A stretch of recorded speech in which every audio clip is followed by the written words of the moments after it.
nos oferece a oportunidade de refletirmos juntos, sempre a partir de um palestrante que conduz as ideias e nos oferece então a oportunidade de, seguindo essas ideias, estabelecer para nós mesmos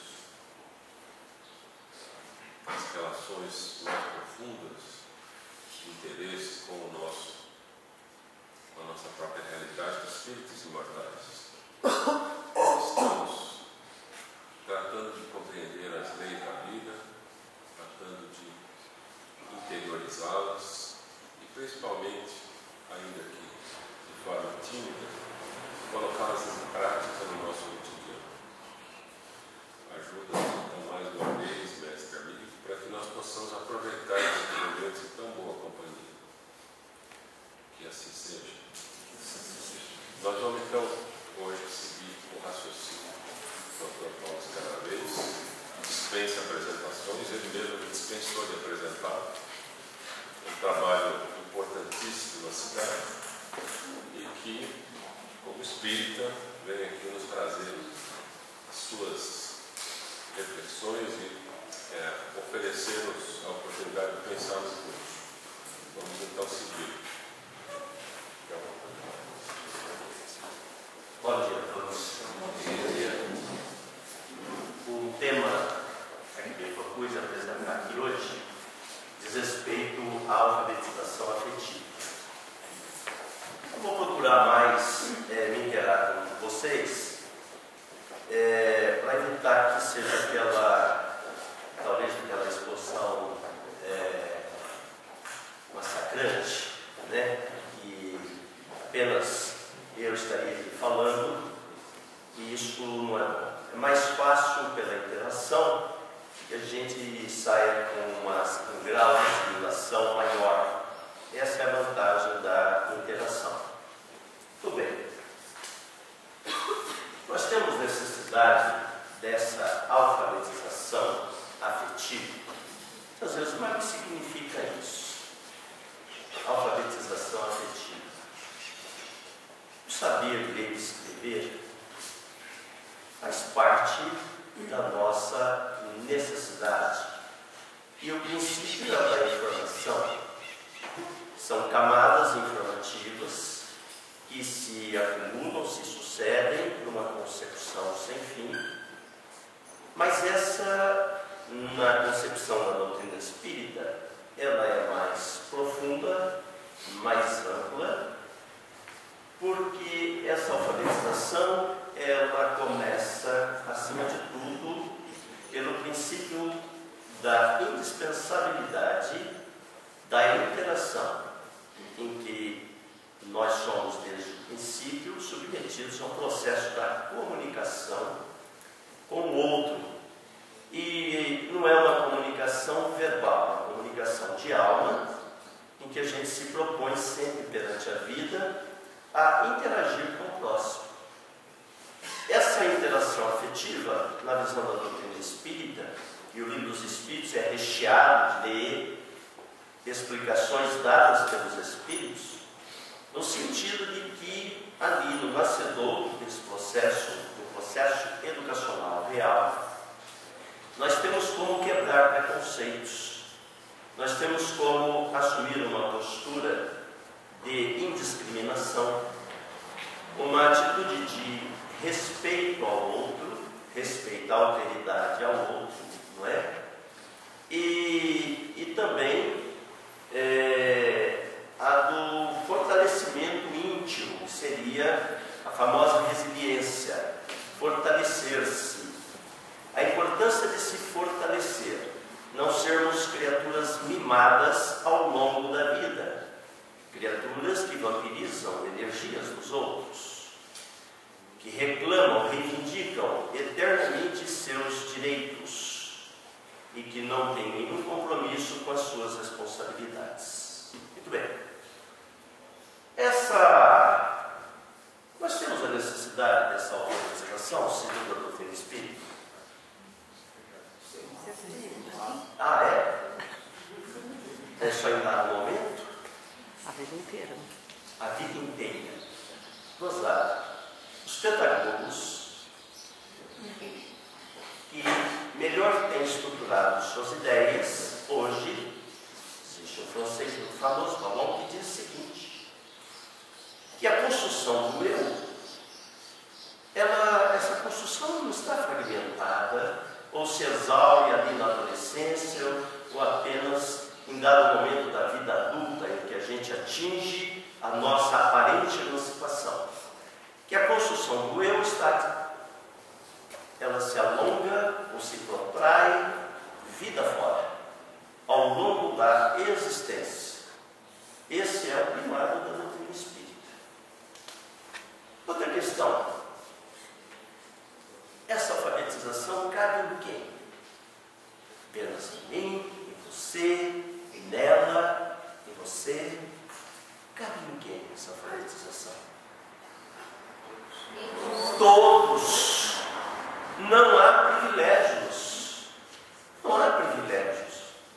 Cabe na patroa, cabe na servidora daquele lar, na funcionária daquele lar, cabe no homem que faz a limpeza pública, cabe no homem público, em sua grande maioria, está muito distante do ideal da alfabetização afetiva. Nós já vimos então que não cabe só na criança, só no adolescente, só no adulto. Cabe no espírito humano. A questão da criança é interessante porque a criança, ela está, vamos dizer assim, com toner, né? Em folha, prontinho, fácil de ser trabalhado, né? Ela vem com tudo, com todas as vontades. Semana passada, eu tive a oportunidade de acompanhar uma livre docência lá no INCOR, até de um primo meu, a Ordem Azul Júnior Espírito. E ele fez um monitoramento, como anda a saúde cardiológica pelo mundo, e a parte que mais me interessou foi a da prevenção. A da prevenção. E uma das linhas mestras do trabalho da prevenção é começar antes do útero materno. E eu lembrei exatamente do processo educacional afetivo.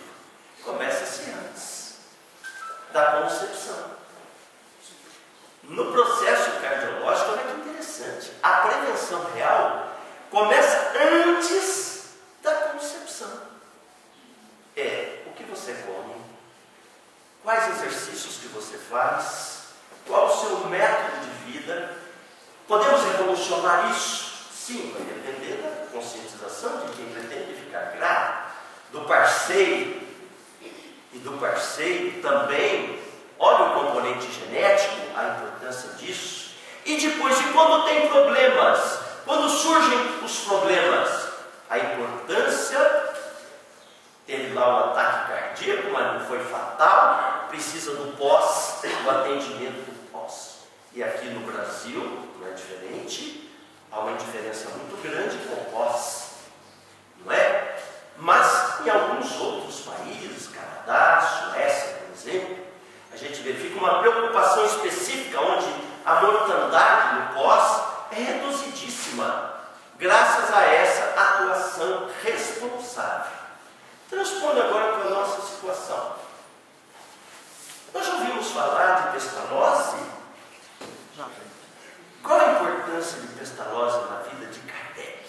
Kardec é o substituto. Kardec é o substituto. Exatamente. Já ouvimos falar de Eurípides Barçanufo? Agora vamos lembrar. Vocês já ouviram falar na Escola da Ponte, lá na cidade do Porto, em Portugal? O professor Zé Pacheco, um dos fundadores da Escola da Ponte. Eu fiquei impressionado quando ele esteve aqui fazendo uma palestra. Ele está por aqui, no Brasil. E ele, então, foi falar de alguém que pioneiramente criou a Escola da Ponte aqui no Brasil. Nós sabemos quem foi? Nós espíritas não sabemos sim. Eurípides Barçanufo. Eurípides Barçanufo. Um método revolucionário. Naquela época, salas mistas, menino com menina. Deus me livre, juntar o demônio e o capeta. Era a tentação, né? Junto ali com um grau concentrado. Castigo físico. Eu me lembro, na minha época, e não faz muito tempo, gostaria de me falar, a professora arremessando o apagador na direção da cabeça de um aluno. Se fosse hoje, daria televisão, daria BO, daria uma porção de coisa. Faça isso. Coloque fogo na escola. Muito bem. E naquela época Eurípides disse não. Era um postulado educacional prestigiar a liberdade. Não é? A ferramenta essencial, o amor. Sem o amor, não tem aprendizado. Parte-se do princípio que agora, mais recentemente, se supervalorizado. É a ideia. Para se aprender alguma coisa, nós precisamos de 2 elementos fundamentais: o ensinante e o aprendiz. Simples. Só isso basta? Não. Para a Pestalozzi havia necessidade do tempero. Você se lembra aquela propaganda maravilhosa que tinha do tempero, que no final falava do amor? Não é? Isso era o amor. Sem o amor no ensino é impossível a assimilação da aprendizagem. É fundamental. Os conflitos nascem exatamente por falta do amor ou por confusão na aplicação do amor, ou por abusos no exercício. É interessante falar em abuso. Muitos abusam do amor. O que é excesso é tudo menos amor. Não deixe de ser um abuso desse direito fundamental que é o amor. Vamos começar um pouquinho a trabalhar essas ideias. Quando começar com a alfabetização afetiva? Podemos ter uma ideia? Porque a gente reencarna, mergulha num corpo. E quando começar então? Na concepção, antes da concepção. Antes da concepção. Antes da concepção. Antes. O antes é importante. Prevenção é o antes, sempre foi. O problema, o grande desafio é o como. Vamos para uma coisa muito simples. Você que sabe lidar com o sim, sabe lidar com o sim. E com o não?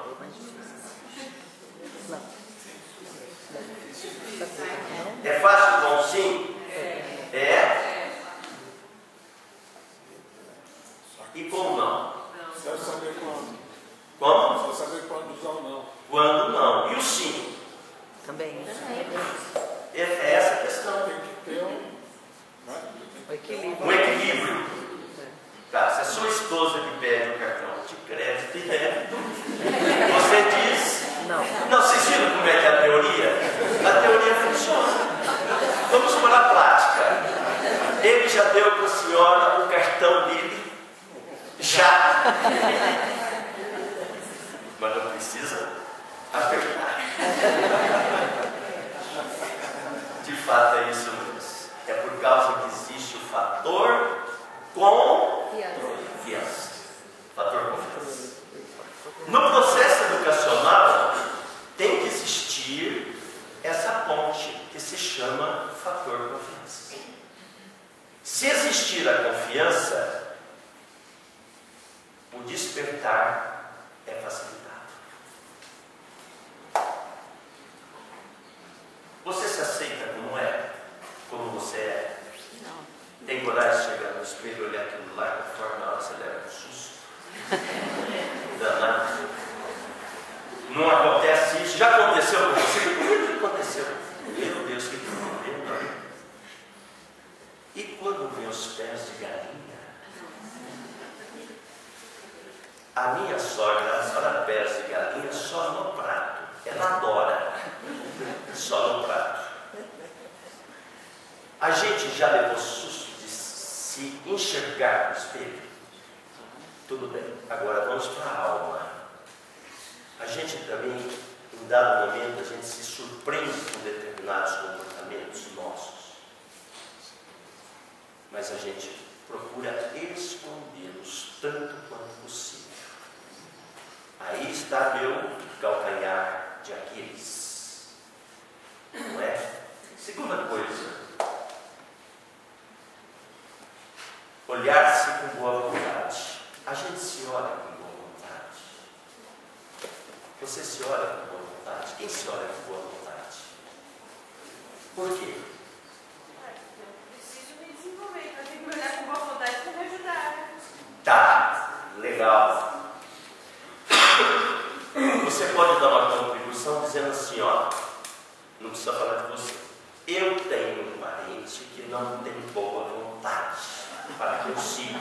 Aí você explica por quê, ok? Então vamos lá.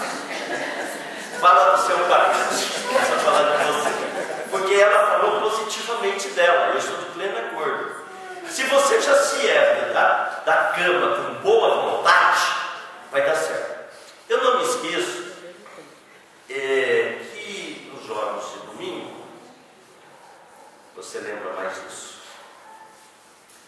Você também. O Zito, o jogador do Santos, dizia que no domingo, quando tinha clássico, eles ficavam ali na expectativa de ver o ânimo do Pelé. Como o Pelé se levantava. Se o Pelé chegava um tanto, chegava eufórico, era dia de bicho. O Santos ganhava, porque o Pelé estava super animado. Ele já saía muito bem. Eu estou dando um exemplo assim porque está na vida, no histórico da vida do Pelé. Isso, em livros. Agora vamos para o nosso caso. Já reparou que tem um dia que a gente vem com gás todo? A gente acorda e fala, meu Deus, o que eu comi ontem? Eu estou tão bem. E você tenta anotar o que você comeu para quem sabe comer de novo, para ver se dá certo. E não dá certo. É da alma isso. É da alma. É um conjunto de fatores.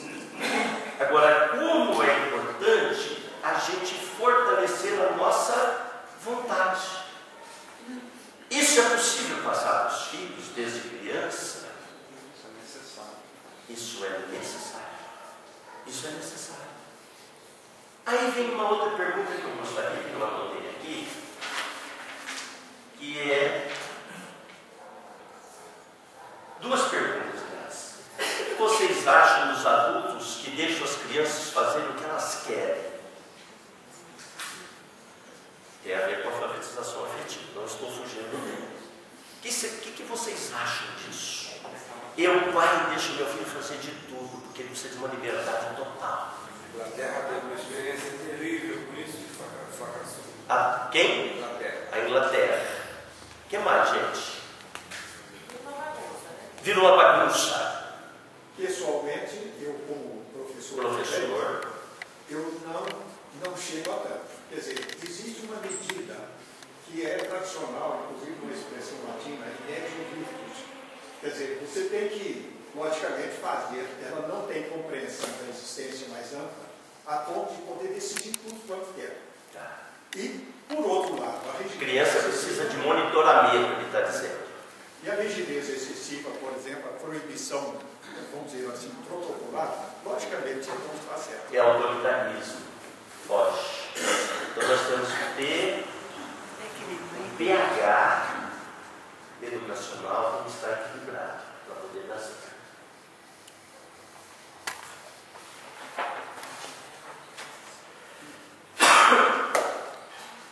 Como é fácil nós criarmos, desenvolvermos um filho dependente. Vocês poderiam me dar alguns exemplos? Pode incluir seu marido, sua esposa, mas faz de conta que não é com essa, né? Benzinho, isso me referindo a... Vamos lá. Como é que se constrói alguém dependente? Você não sabe. Faz tudo por ele. Liberdade, mas orientada. Tem que ser uma liberdade orientada para ele ter iniciativa própria. Está provocado para assumir sua condição. Ok, o que mais? Limites. A importância do não, como a importância do sim, fundamentados. Regra básica. Regra básica. O que mais? O folgado. Como é que a gente faz? Eu gosto do Isamitiba. O Isamitiba ele faz uma colocação muito precisa. Ele diz assim: atrás de um folgado sempre tem um sufocado.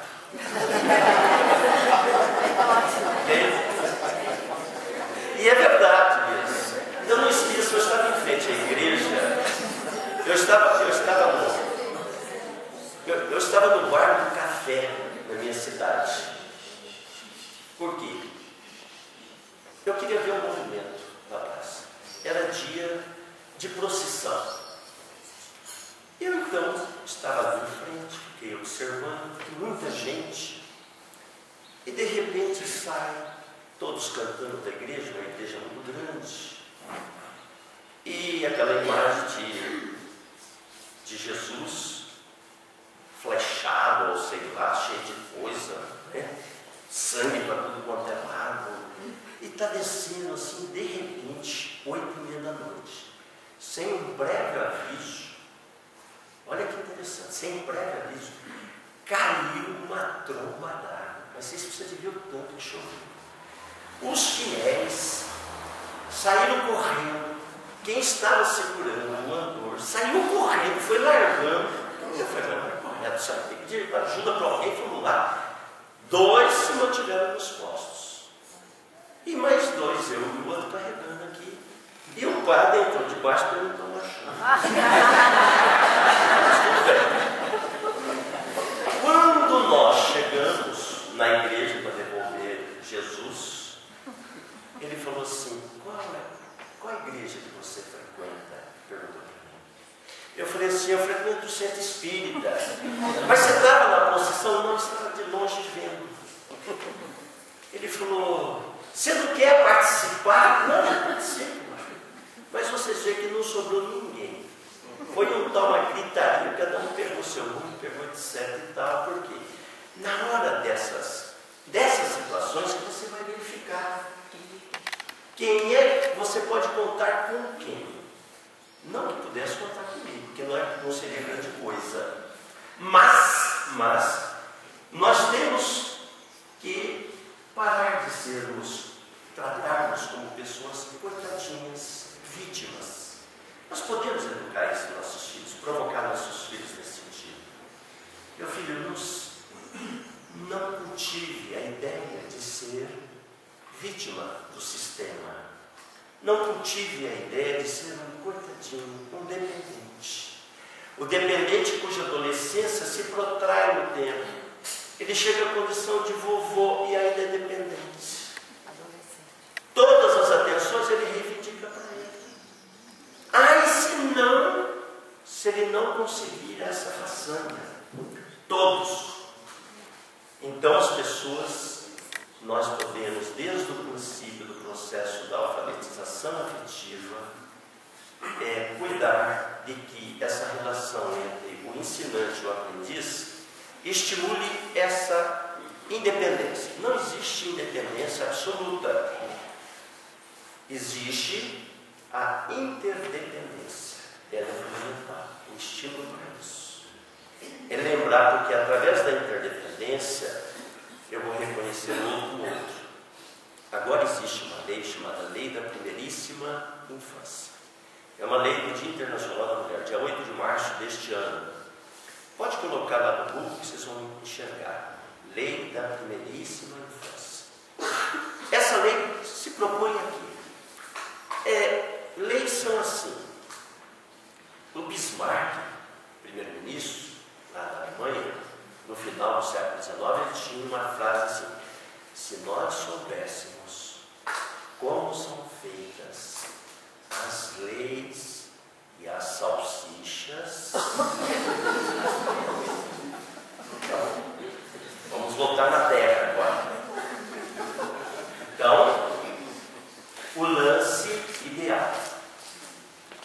Os países que têm boas leis, essas leis verdadeiramente assumem essa qualificação quando elas se tornam execuíveis.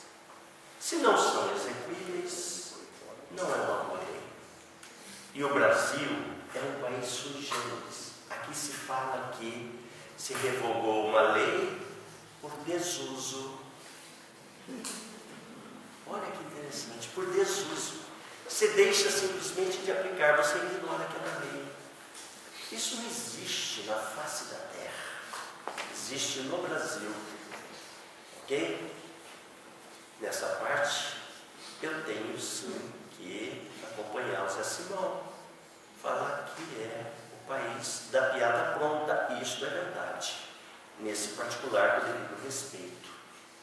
Aí nós vamos lembrar da lei da primeiríssima infância, que diz o seguinte: a convivência. Primeiro que ele conceitua a primeiríssima infância, que é desde a barriga da mãe até alcançar 6 anos. É diferente com a doutrina espírita, que fala da importância dos 7 primeiros anos. Não que sejam os únicos, de modo algum, mas são capitais, são fundamentais. Na Áustria, durante a Segunda Guerra Mundial, o que aconteceu? Os órfãos, crianças órfãs, eram depositadas em entidades filantrópicas criadas de improviso para receber esses órfãos e ali viver durante os anos da guerra, até que a situação social, político-social, se revertesse ou se estabilizasse dentro do razoável para a vida, né, para a manutenção e sustentação da vida. Essas crianças não recebiam um abraço, não recebiam um aconchego, não recebiam um afago, não recebiam um carinho. Crianças que se desenvolveram com a alma estéril, áspera, indiferente e distante. A alfabetização afetiva passa necessariamente por esse primeiro cuidado, que é o afeto. Estamos já na barriga da mãe, um toque, a importância do companheiro. O que Pestalozzi sustentava? A importância do afeto. Pestalozzi é pouco lido no meio espírita, pouco lido. O educador Eurípides Barçanufo é pouco lido pelo espírita, muito pouco lido. Nós gostamos dos romances, mais romances, não que não devemos ler os romances, mas existem trabalhos que são pilastras dentro da doutrina espírita e que precisam realmente ser relembrados, trabalhados, para poder ajudar a todos nós a criarmos, a termos novas ideias, novas propostas, inseri-las no nosso dia a dia. Eu preciso estar sempre atento para poder aplicar isto aqui aonde? Dentro da minha casa. Eu já sou avô, eu preciso passar para meus filhos, continuar passando para eles, para os meus netos, para que eles possam um dia passar também para a próxima geração. O mundo muda, melhora, é pela educação, e que tem no amor a sua substância fundamental. É o princípio do afeto pestalozziano. Eurípides influenciou de forma tão profunda os seus alunos.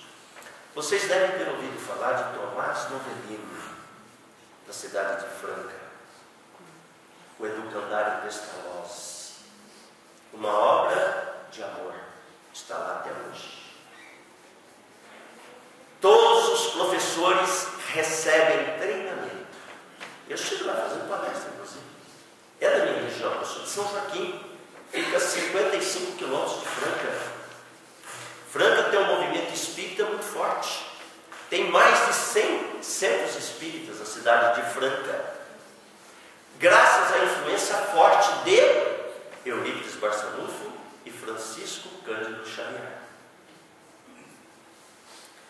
Dr. Tomás Novelino, ele procurou, tanto quanto possível, adaptar ao encantário as ideias de Eurípides Barçanufo, que, por sua vez, mirou em Pestalozzi lá atrás, para aquela obra revolucionária e impactante que impactou o espírito de Allan Kardec. Já era um espírito elevado, sem dúvida. Por isso que atraído pelo mestre Pestalozzi.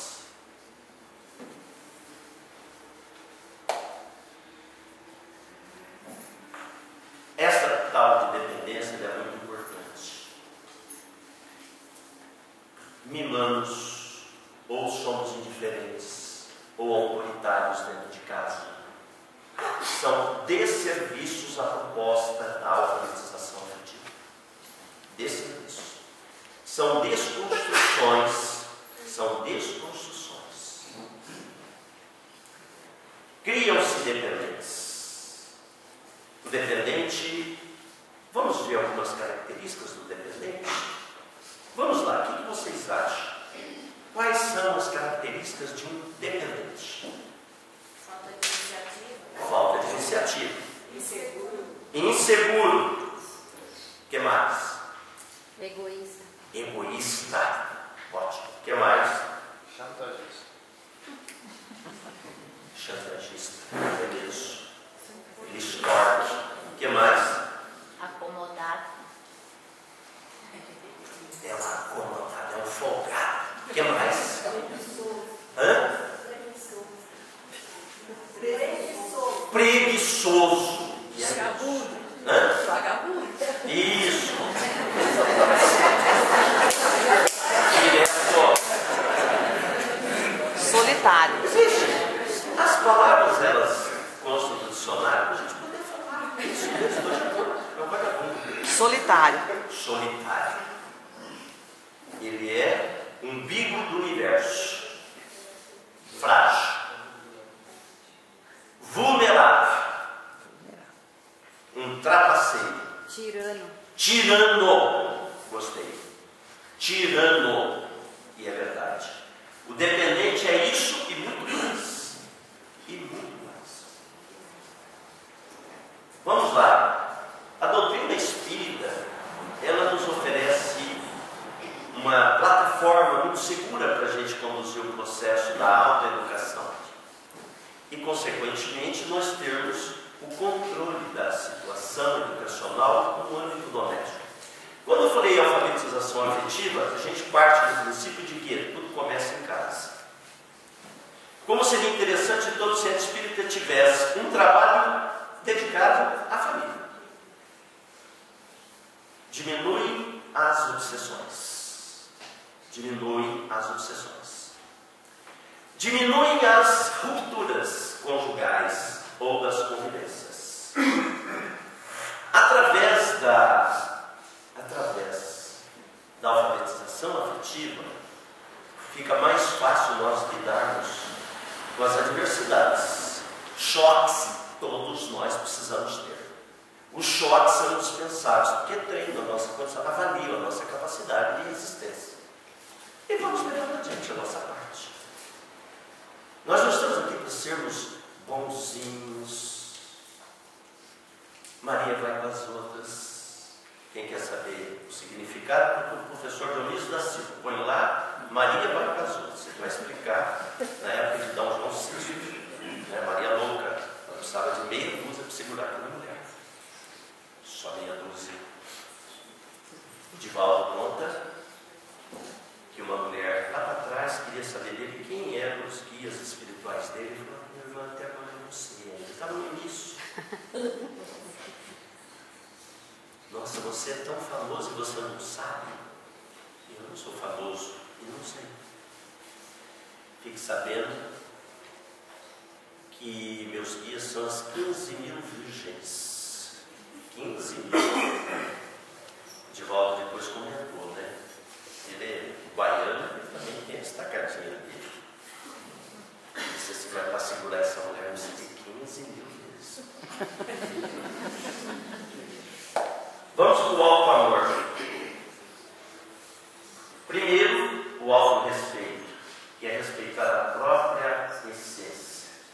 Nós temos um conhecimento, a doutrina está aí, disponível a todos nós, para entendermos a nossa condição de espíritos imortais. Cada um com a sua individualidade. Cada um com a sua individualidade. Eu sei que quando depois de eu desencarnar, eu vou ficar numa região do espaço e um dia eu vou ter que retornar para a decantação do meu espírito. Para decantar. Para quê? É para purificar. Mas não é simplesmente uma purificação boba. Não, é pelo meu esforço. É pelo esforço de cada um. Na fieira das reencarnações, nós temos uma metodologia educacional proativa, significativa, importante, porque nós temos que correr sempre atrás do prejuízo. Nós temos que substituir padrões mentais, padrões comportamentais. E a gente não pode fugir da nossa essência. A essência é essa identificação com a nossa condição espiritual fundamental. Fica fácil lidar com nossos filhos quando eles são pequenos, trabalhar isso na cabeça deles. A importância, se trabalha isso, não é com retórica, é pela sensibilização, é fazendo. Nós estamos sendo notados. A criança tem um poder de assimilação, de identificação, que escapa da nossa percepção. A criança, ela vai enxugando tudo, sem a gente perceber. Nela tudo está novo. Esses dias eu estava percebendo que eu do lado direito, assim, às vezes, eu não escuto bem. Aí eu dou um xingo no meu avô, porque é mal de família. Vô, pelo amor de Deus, não podia ter sido a avó, porque a avó escutava tudo. Tinha que ser o senhor, esse negócio, né? A criança não, ela enxuga, ela percebe tudo. A criança, ela está brincando com outra criança e ao mesmo tempo ela tem um raio de percepção que se espraia. Se nós estamos presentes fisicamente ou à distância, ela percebe. Daí a nossa conduta, o nosso modo de ser, o que a gente fala, o que a gente faz, é contabilizado no desenvolvimento da criança. Lógico que ela tem, sem dúvida, a individualidade dela, a essência dela, mas se nós pudermos, tanto quanto possível, contribuir com o que é útil, com o que é necessário, com o que é fundamental, né? E a gente insiste nisso porque é de Pestalozzi, o afeto, é de Eurípides, que é o amor, não é? É de Kardec, é do Livro dos Espíritos.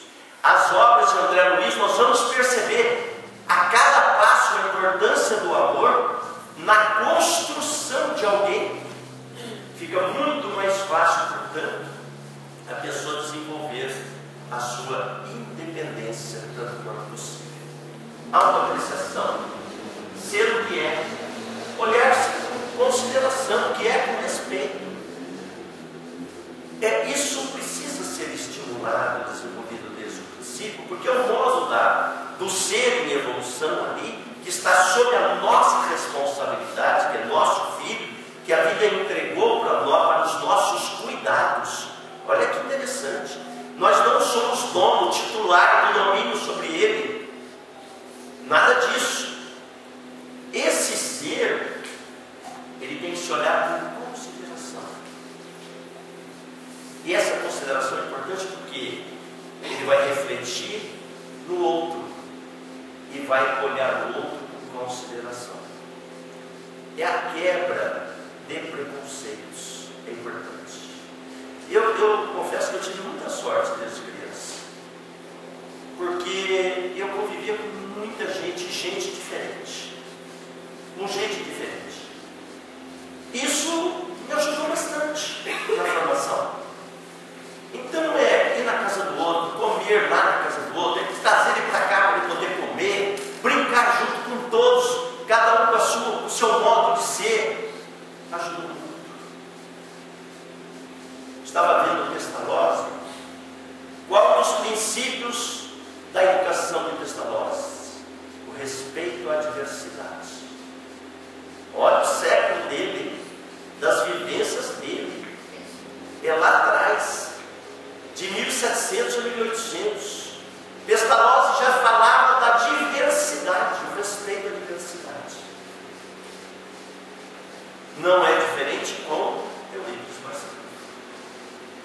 A Dora Incontri, ela tem tese de doutorado e ela tomou como referência, inclusive Eurípides Barçanufo, não é? Ela tem vários livros sobre educação que vale a pena a gente ler. Ela teve influência graças à família que tinha ligação com Herculano Pires. Ela recebeu uma influência altamente positiva dos contatos tidos com Herculano Pires, né?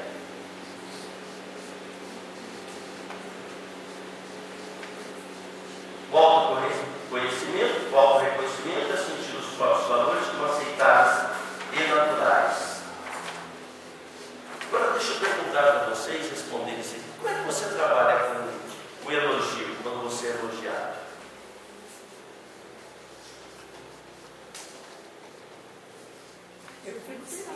A senhora fica feliz. E quando te critica?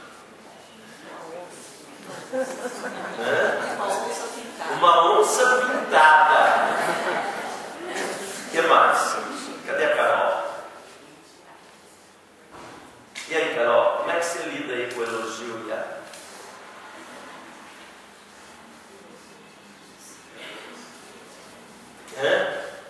Pode ser muito elogiado. Não pode ser muito elogiado. A gente tem que desconfiar. E com a crítica? Também não. Também não. Também não. A gente reage com as críticas com o mesmo jeito que lidamos com os elogios? Não. Não. Mas devem ser refletidos os dois. Tem que ser refletidos. É que as pessoas também não sabem fazer críticas, né? As pessoas às vezes passa a ser agressiva. Se é uma crítica dialogada, as pessoas... Como é que você lida então com o elogio? Eu acho que é mais fácil até lidar com a crítica construtiva. Tá. Porque no elogio que você desconfia que pode ser falso. Hoje existe a falsidade muito grande. Quando o elogio parte do seu marido, está toda feliz. E uma amiga, entre aspas. Então, acho que aí que é difícil essa amiga, entre aspas, fazer um elogio. Tá. Acho Tá que o vendo, gente? elogio desperta na gente um orgulho, né? Às vezes desperta na gente orgulho. E a crítica, a gente precisa avaliar, porque às vezes aquele que critica a gente com uma certa amargura é porque é um sofredor também. Então eu acho que a gente tem que analisar os dois pontos. Se aquela crítica vai me fazer pensar naquilo, né? A gente sempre tem que olhar com o olho aberto, né? Estar aberto para a situação. Porque às vezes aquela crítica desperta na gente algo que a gente precisa trabalhar. Mas a gente precisa ver como veio aquela crítica, né? Porque muitas vezes a pessoa vem criticando por outros motivos, porque ela também está sofrendo. Então a crítica bate como algo de inveja, alguma coisa assim. Então a gente precisa avaliar tudo. Tá, bom. Em verdade, nós não vivemos na Terra ainda na Terra tem presença marcante o elogio e a crítica. A crítica azeda, desfundamentada, filha do azedume, filha do despeito, são críticas não bem-vindas, não é? O elogio, quando ele entra com um fator de estímulo, vai bem, dentro do razoável. Então é muito importante nós trabalharmos bem essa questão, porque ela está muito relacionada com o problema da alfabetização afetiva. Vamos lá, vou dar um exemplo para vocês. Quando o pai e mãe, ou os cuidadores, né, porque hoje, com toda essa diversidade, nós temos muitos filhos sendo criados pelos avós, criados por terceiras pessoas, né? E muitas vezes, nossa, coitadinho, não foi criado pela mãe. Graças a Deus não está sendo criado por aquela mãe. Graças a Deus, está sendo criado pela madrinha. Ele não vai crescer com complexo se não vai com aquele sentimento, com aquela dor na alma. Depende da madrinha. Se é uma madrinha cuidadosa, não. Ele vai ficar eternamente. Quem ama, cuida, não é? Então, se ela administra amor na dose certa, isso é uma criança muito feliz. A crítica marca, né? A crítica marca. A crítica marca. Então, eu vou dar um exemplo em cima do que a senhora está dizendo, que eu acho bem pertinente.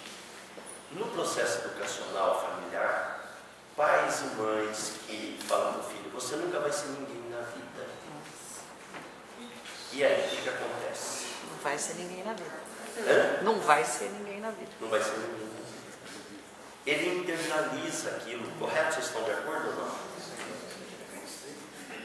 Menino, e vem o problema das comparações. Você não é igual ao teu irmão. Lógico que não, são pessoas distintas. Como poderia? Outra questão. Eu eduquei você como eu eduquei a tua irmã. Errou. Errou. Não é? Porque cada um é diferente do outro, cada um precisa de um olhar educacional diferenciado, diferente. A alfabetização afetiva, acima de tudo, ela vai priorizar o quê? As interações sociais, a convivência, o participar de grupos, o trabalho em grupo, o trabalho coletivo. Aí não há necessidade de se preocupar tanto com o elogio nem com a crítica, porque ele está inserido, ele acaba sendo inserido no meio. A nossa questão, que muitos precisam do afago, né, é exatamente por conta de um individualismo exacerbado. Ninguém vive sob o guante do individualismo exacerbado. Ninguém vive. Nem pode, não deve. Nós temos que trabalhar nossos filhos, nossos netos para o trabalho integrado, coletivo. A inserção, ela é fundamental. Tem a ver com doutrina espírita. A doutrina espírita prioriza o trabalho coletivo. O trabalho em equipe. A cooperação, gente. A solidariedade não é alguma coisa para a gente ganhar o reino dos céus, não. Isso é bobagem. Pura bobagem que precisa ser desmistificada. Vocês acham que fazendo aquelas coisas individualmente nós vamos chegar do lado de lá e seremos recebidos pela corte divina? Não tem essa bobagem de corte divina, não. Se nós verificarmos as obras de André Luiz, e olha que André Luiz não escreveu sozinho. Ele foi um instrumento de outros espíritos, de extratos espirituais mais surpreendentes ainda. Luzes tonificadas, intensas, de outras esferas. Aí sim André Luiz transmitiu através do Chico Xavier. Então nós vamos observar que existe atrás das grandes realizações um trabalho em grupo. A educação afetiva é para isso. É ensinar a todos ali dentro de casa a se irradiar, se projetar para poder compartilhar. Boa vontade foi uma das primeiras colocações feitas aqui, né? Fortalecer a boa vontade. É interessante que nós vamos ao médico. O médico, a primeira coisa que faz na maioria das vezes é: vai lá fazer uma análise laboratorial, como é que anda seu sangue, para saber se não é um sangue de barata, não é? Eles falam sangue de barata, é um sangue super forte, porque ela sobreviveu a tudo. Há quantos milênios a barata está entre nós? É horror da mulher, não é? Muito bem, mas a primeira coisa que se faz é ir lá no laboratório, para saber como anda o nosso sangue, como andam as nossas fezes. É através das fezes que você sabe que se a gente está com saúde ou sem saúde. Então nós vamos fazer uma aferição espiritual nossa, exatamente exatamente através, primeiro, da vontade. Como anda a nossa vontade? Está bem nutrida?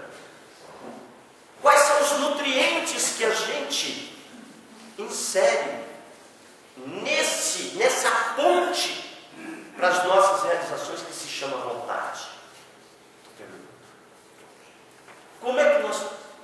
Isso é importantíssimo. Nós termos um cuidado especial para esse detalhe, as nossas vontades. Como anda o nosso pensamento? Que antecede a vontade. Como anda o nosso pensamento? Qual é o padrão nosso de pensar? Nós chamamos sempre o quê? As preocupações do dia a dia? Ou nós colocamos asas à nossa imaginação? E ali, através dessas asas da imaginação, nós começamos a enxergar o mundo de um modo melhor. Aí eu gostaria de ter a visita de Jesus com esse padrão